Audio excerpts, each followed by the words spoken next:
corruption of the Republican Party. I'm sure corporate America, if that's what Jimmy's referring to, is quite thrilled with whatever role Rubin plays in that. And then the idea that somehow the notion of right and left is like, and presumably he's talking about, I mean, I don't know. He said like racist or white supremacist, blah, blah, blah, blah, whatever it was. Like if that's what he's talking about, that they want you, if he is saying that doesn't exist, that notion of white supremacy and racism is a construct that doesn't exist, that is simply there as some type of smokescreen.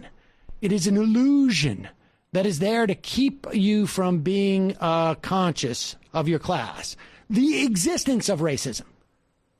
Now, I understand the argument that racism is deployed, that racism is a thing, like a hammer, and it's deployed in the service of capital. I understand that critique. But the idea that racism doesn't exist, that the implications of racism are illusory, are a tool by the establishment, right? I mean, that's good. He's basically using the 2016, Bernie Sanders was smeared as a sexist critique and just like extrapolating it and applying it to everything. Well, what he's doing is he's just basically trying to justify his own idiocy. Yeah. I mean, that's all it is. Oh, no, it's further than that, Sam, because he is trying to justify his continued appearances on Tucker Carlson's program. So this is the same critique that, he gets for going on Tucker Carlson, right? Is that he's not confrontation, or he's criticized for going on someone's program, basically.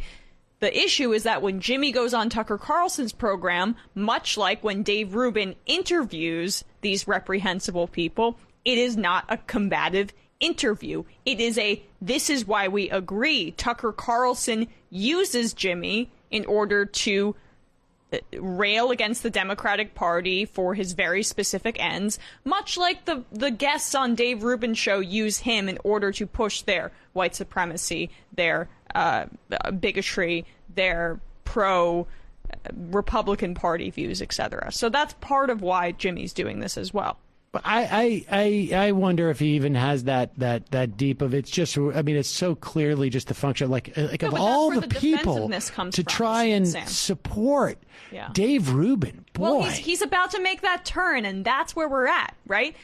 He's about to make that turn. He's getting closer and closer to the Dave Rubin turn, where Rubin, the reason that he left the left was because they wouldn't call Muslim people barbaric in the way that he basically wanted to. And now Jimmy's basically trying to do the same triangulation or pivot. Well, I mean, if racism is really just and there's no doubt, again, I mean, you can have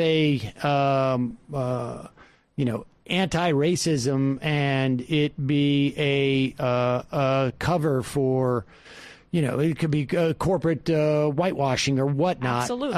But the idea that racism doesn't exist, that this is just manufactured to keep us apart, is just absurd. It exists. Racism exists. It is deployed by our institutions. It is deployed by at different times in our history. It was an explicit legal structure for hundreds of years in this country.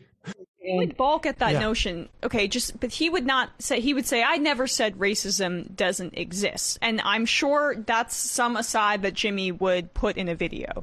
But he does constantly downplay its role in society and in policy for purely aesthetic. I don't like how the Democratic Party corporatizes and deploys racism in order to cover up. But that's not what he's saying in that statement. He may not be conscious of what he's saying in that statement, frankly. But here, play it again. Let's listen to this and let's take it step by step, because I want people really should understand why this is so ridiculous. I'm just trying to narrow the critique to just kind of like nail him on it. That's all. Well, here, listen to what he's saying here, though.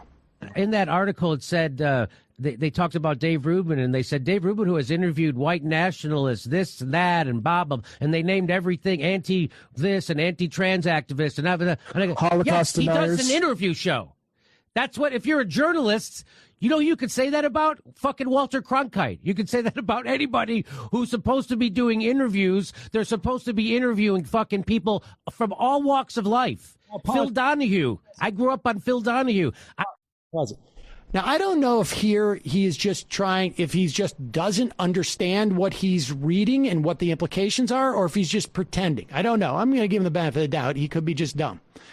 That he doesn't understand that the critique is not that these people showed up there. It's that they showed up there and were completely unchallenged in their belief systems whatsoever, which Walter Cronkite and Phil Donahue exactly did not do. So Dave Rubin is fundamentally different than Walter Cronkite. They could have the exact same guests on there.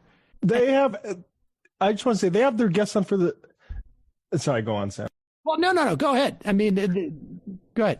Like the reason that they have on to have a conflict with it. The reason Jimmy Dore has those guys on is to talk about how crazy the left is, which is exactly the same reason that Dave Rubin had Tommy Sotomayor, who was a Holocaust denier, bigot who didn't know Rubin was gay when he talked to him and found out later.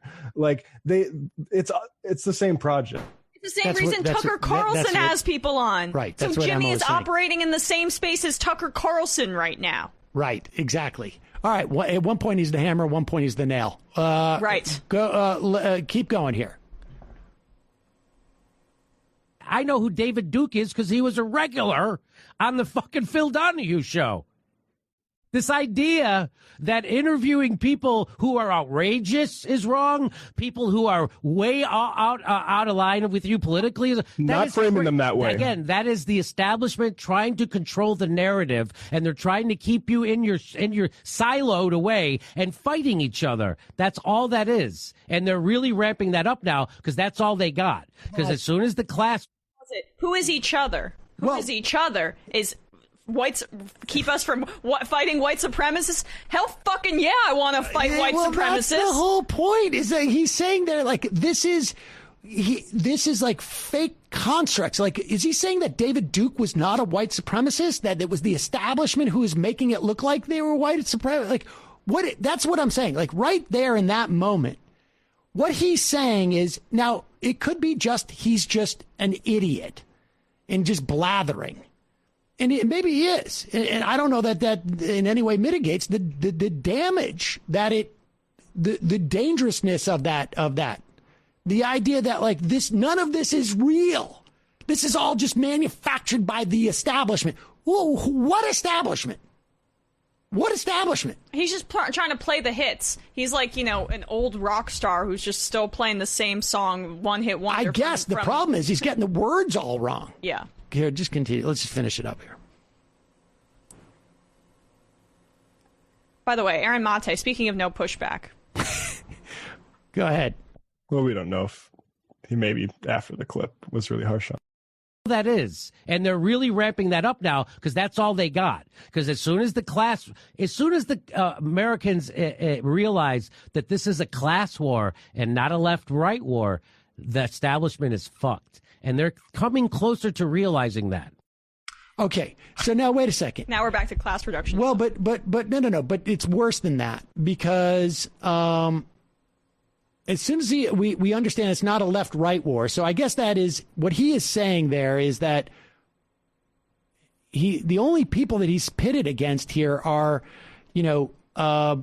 people who are sort of complaining about Dave Rubin platforming white supremacists, and he mentions David Duke, right? So the left-right in his mind is the KKK and not, and he doesn't seem to understand that. I guess his argument is that the right has, that there's no class element to left-wing politics. Mm-hmm. And that the left-right thing is a false dichotomy, and he's defining that left-right thing as essentially, I mean, he's only mentioned KKK and white supremacists and not. I mean, that's the sort of like miasma that he's like, spewing out there. I don't know. It's Tucker. I mean, he's got his audience more and more from Tucker Carlson. Let's just be real about that, right? Like that's where he's getting views from. So he's not going to say anything that's going to, upset that. Just this is where we're at, though. Is the point is that that's exactly right, Matt. It's not a left-wing audience anymore. I don't have the data on that, but this seems fairly clear, and it's the same Rubin turn. We are watching it in real time. Just making that clear. Let's see. I think we thoroughly dismantled that. Yeah, I think we probably we teased it for a week, so we might as well spend the time on that. That was just the two of them coming together. Really, what a team. Here is Dan Crenshaw. Yeah, sorry.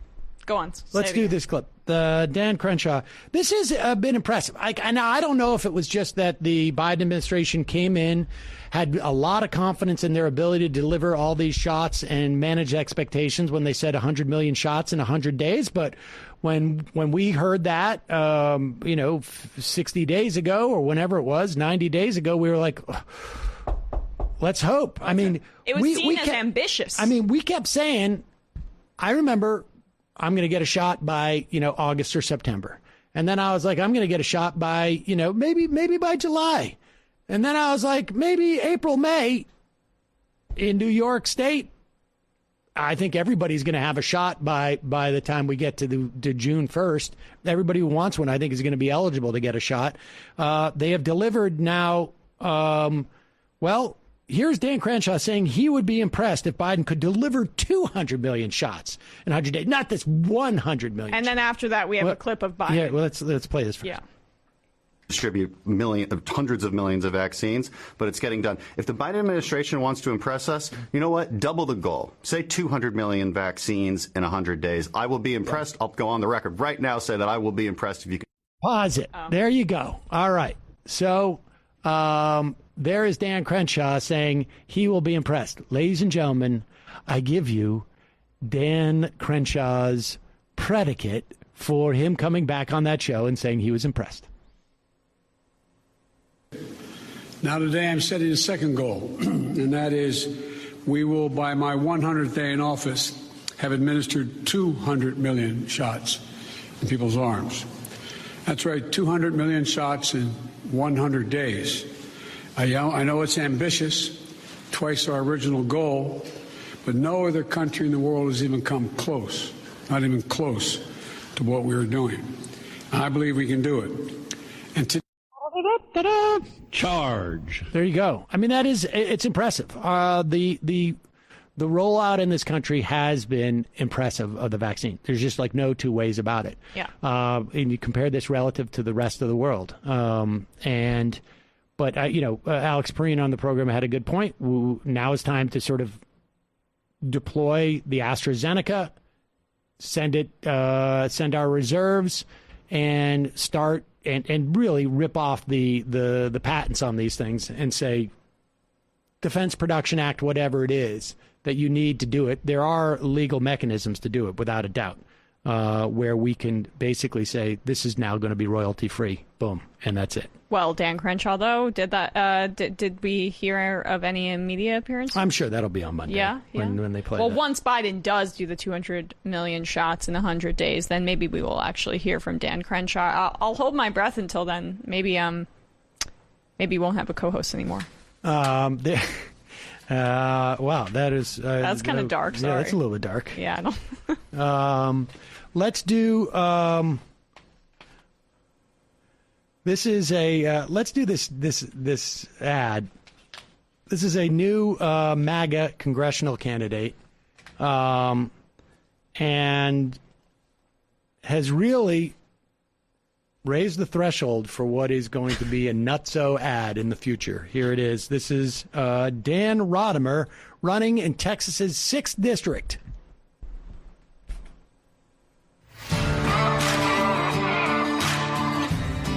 3 dirtiest jobs in the world.